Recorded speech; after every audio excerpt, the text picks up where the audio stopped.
Hey everyone, it's QuickyBaby and welcome back to World of Tanks, and the 1.3 test server went up this week. So let's take a look to see what we have to look forward to in World of Tanks, probably starting in early December. First up, I want to talk about one of the coolest features that Wargaming are adding in, and that is that you can fully customize emblems on your vehicle of various sizes for the first time. So the way that this works is different than putting emblems on your tank, for example. If you want to put a rhinoceros there and a rhinoceros on the other side, that's fine. This is actually a Decals section, and there are specific places that you can put them over your tank. For example, maybe you want to be the Soviet Mishka, where you can whack one on the top of your vehicle. One thing you can also do is decide on how big you want the decal to be. Do you want it to be really big or quite small? Up to you. There are different positions you can put these decals. For example, have a big wolf on the back of your vehicle. Where's the crosshair for artillery to try and hit you, right? And while it looks like you can only have 2 on your vehicle at any one time, and there are 4 different sections on the IS-3A, for example, where you can place them, this is definitely a really cool feature that I've personally been asking for years. To make us feel more individual and allow Wargaming to monetize their game without incorporating pay-to-win elements. Now, apparently these customizations are going to only be available for tier 8 and tier 10 tanks. But as we saw, for example, with the style options originally only being available on tier 8 and tier 10 tanks, this is likely to be something that Wargaming probably moves to other vehicles in hopefully the upcoming patches as well. On different tanks, the decals are going to be in different position, and of course on a vehicle like the mouse, when you turn the turret, you're going to be cutting some of them in half, which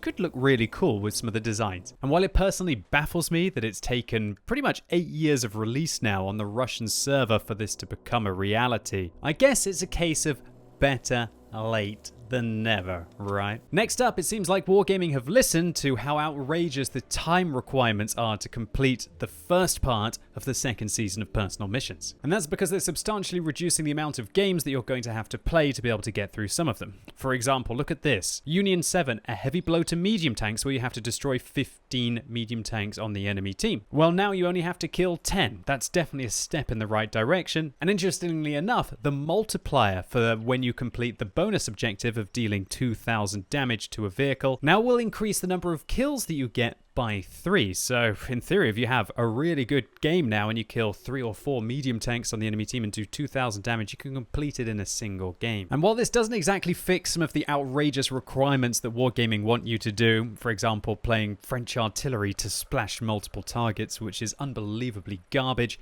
and frankly is just forcing you to have to unlock multiple different tank types down multiple different tech trees if you want to take part in what should be an addition to the game that makes it more fun for everybody. At least now, if it's not too late for you and you've been bothering to grind these over the last few months, like me, it should save you a substantial amount of time. Next up, maps. There's going to be a brand new one called Hinterland. However, disappointingly, at least for me, it's only going to be available inside the Grand Battles game mode, so I couldn't really care. I don't like the game mode. 30 versus 30, all tier 10 just didn't work out. Well, at least in my opinion, and while it's a valiant effort by Wargaming to try and fix the problem with their 357 template system by taking lots and lots of tier 10 tanks out of the matchmaker, it's just not the World of Tanks that I personally have known and loved playing over the last few years. Now let's look at some reworks of the maps, and some of these are actually really awesome. For example, on Himmelsdorf, they've created a barrier to allow the northern team to sneak up. Brilliant change by you, Wargaming. It was absolutely horrific how the southern team here had a lovely shallow gradient that they could go hold down on, and then the barrier that came out here would protect them. It just allowed them to dominate, and there was far too much damage taken by the enemy team to have to try and push from here into this location to then make a defense. It also looks like Wargaming are helping out the northern team who want to fight down the Banana Alley, as there's a new rubble pile that sticks out that is going to make it easier to come round a corner and only have to expose your turret and not have to side scrape. In addition to this, down the 1-2 line, Wargaming are moving the kind of window that you shoot through here by the looks of it. So this should provide you with more protection from getting nailed from this location, especially as you cross along here, and allow you to be a little bit more defensive around this area. Next up on Pilsane, Wargaming are adding structures at this location in the map, so tank destroyers can hide around here and probably get chancy shots on people that make their way along this line and push through here. Rubble heaps have been moved around at location 2 that you can see here, and for some reason there's another one on this map, and I guess that's because Wargaming are adding structures in this location as well. I guess they really want you to hang around at the back of the map and snipe, but I don't know, I felt personally that those those positions were already quite strong for doing that anyway. Next up, towards the north of the map at section 3, another structure has been added, and they're also suggesting that they've removed the lowland in this part of the map. Does that mean that you're no longer going to be able to go into the dip to use that position to go hold down against this whole area? We'll have to wait and see. And at position 4, Wargaming have apparently adjusted the positions of the coal heaps to provide protection from people who are shooting you from the center of the map, and they've tried to balance out this linear corridor fight down the east, although I personally found that was one of the most fun fights on this map for a light tank or a medium tank getting vision. Next, some interesting changes on Mannerheim Line, where they've apparently improved the defensive position at the balcony by reducing the number of places that you'll be exposed to fire. But I personally thought that this was probably one of the most important locations on the map, and for it to be buffed will probably just encourage people to camp around this location even more and wait for the enemy to advance around here, rather than trying to get into this location and actually push the tempo. Next up, they've removed a pillbox from this location to allow you to advance up to this area more easily, made the rock bigger here and added bushes to allow you to defend better, which they've also done in this location with more bushes for concealed positions. Again, I don't understand why this needed to be the case. I personally found that this location was very easy to defend, and really the part of the map that I would think that needed to be focused on was the fact that the northern team could just get down here so easily and then kind of camp it out. And finally, they've added in an intermediate position so that you can still defend yourself as a tank destroyer if the enemies take this bank underneath you, and also in this location as well. So all in all, the northeastern team is going to have a big advantage on this map, something that I didn't really see needing happening, but we'll just have to wait and see. Alright, Fisherman's Bay, a map where there has been huge changes in 1.0 earlier this year. They removed all of the buildings in this location, which they've added back in, and they've removed huge amounts of the bushes at these two locations here. So this is basically going to stop players from just sitting in this location and getting huge amounts of crossfire along here.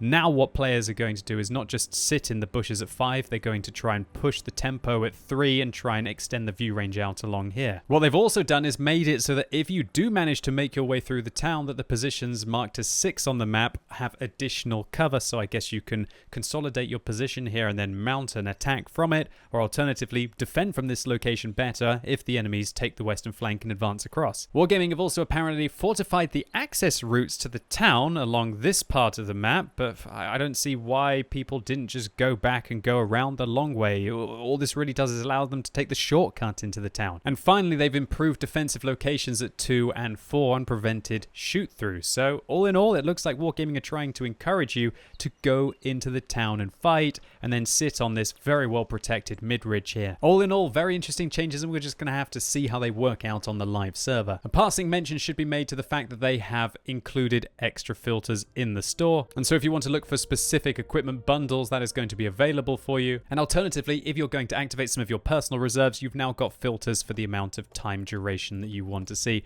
And yeah, that's right, I've still got 2 archaic 6-hour plus 5% bonuses that I'm just keeping for the lols.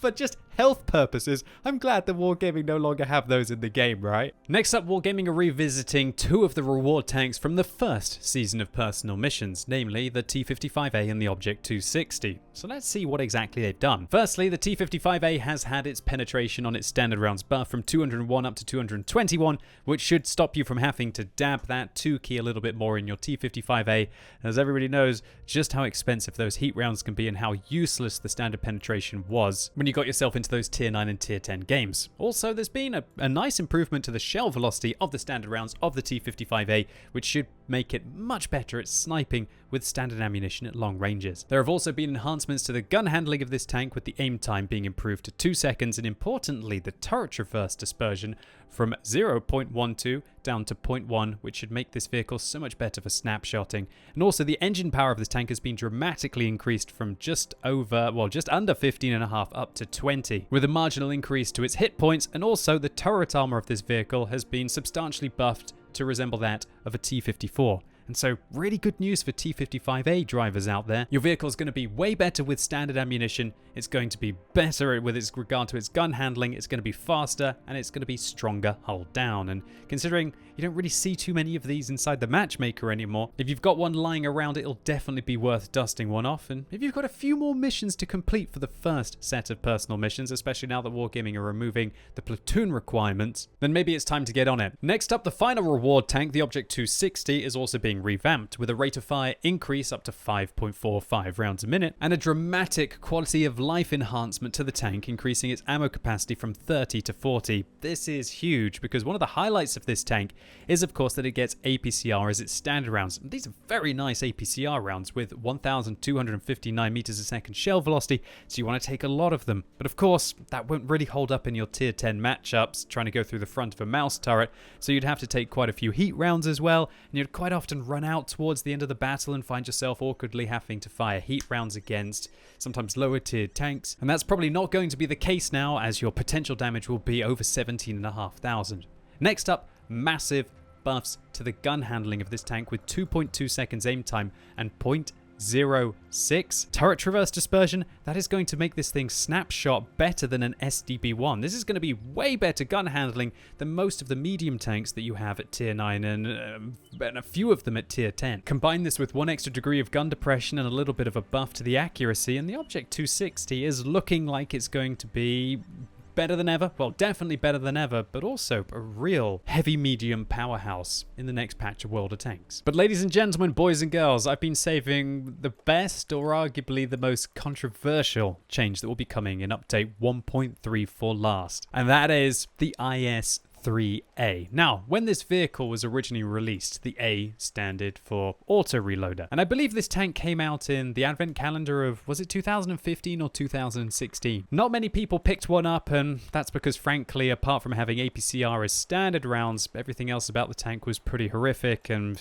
just couldn't really stack up to the Defender that I believe came after. However, of course, now with the fairly recent addition of the Italian tanks to the game and the auto reloading mechanic that they have brought along with them, yeah, the IS-3A, I guess, is getting the whole reason why the vehicle was first introduced. Now, the only two things that are changing about this vehicle is it's getting an aim time buff from 3.4 seconds to 3 seconds, which significantly helps the vehicle out. But importantly, its 122mm main armament is going to be able to load up to 3 shells into the magazine individually. Now, this 122mm auto reloader currently has a 3-second delay between the shots, so this thing isn't exactly going to be bursting you down too quick, and that's a substantial amount of time to be able to either pull back around the corner or track it and get out of harm's way. But that's still better than, for example, the AMX 5120 at tier 9, which has a 120mm autoloader with, I believe, 3.33 seconds delay between its 400 alpha damage. But the crazy thing about this auto reloader is, unlike the Italian tanks, which progressively take longer and longer and longer to reload the more shells you fire, this tank works in reverse. It actually reloads faster the less shells you've got in the magazine, with the third shell taking 18 seconds to reload, the second shell taking 15 seconds to reload, and if you want to put one shell in the tank, it takes 12 seconds. Now that means that the IS-3A is far worse for weakening a target until it's within a single magazine unload and then going in for the kill, while it's far better for kind of barging in there, firing all the rounds that it has, and then reloading the single shell that it needs to hopefully be able to finish off the target. Or alternatively, when it has to bleed its whole magazine dry and then continue fighting for a long period of time in those brawling situations. But I'm going to leave this one for an entire dedicated video, as I'm still trying to get ideas about whether I think that this is a balanced mechanic to have on a premium heavy tank at tier 8. And I'm also looking to see if Wargaming are going to be adjusting the stats of this, as they likely do with all of the test server iterations that usually come every week or two before the release. Anyway, ladies and gentlemen, boys and girls, that is what we have to look forward to for 1.3. Yeah, considering it's getting close to Christmas, I guess this is most of the Christmas content. I can't really see the wheeled vehicles, even though I really hope they do arrive in time for Christmas, actually coming out. But then again, we're just going to have to wait and see, and hopefully I've been a good boy this year and Papa Serb is going to bless me with content. I'm just not sure. Anyway, ladies and gents, boys and girls, that's it for my 1.3 test server preview. And stay tuned to the channel, as I will be doing a kind of a full preview of the IS-3 and what I think about its auto reloading mechanics in the upcoming week. And let me know in the comments down below what you think about all of the changes upcoming in update 1.3. What do you think about the decals? What do you think about the IS-3A autoloader? Are you a T55A driver or an Object 260 driver who can't wait for those changes? What do you think about the maps as well? So much to talk about. And if you've enjoyed this video, consider giving it a thumbs up. But if you hated it, make sure you give it a thumbs down. And as always, thank you so much for watching. You've been epic, and hopefully I'll see you soon.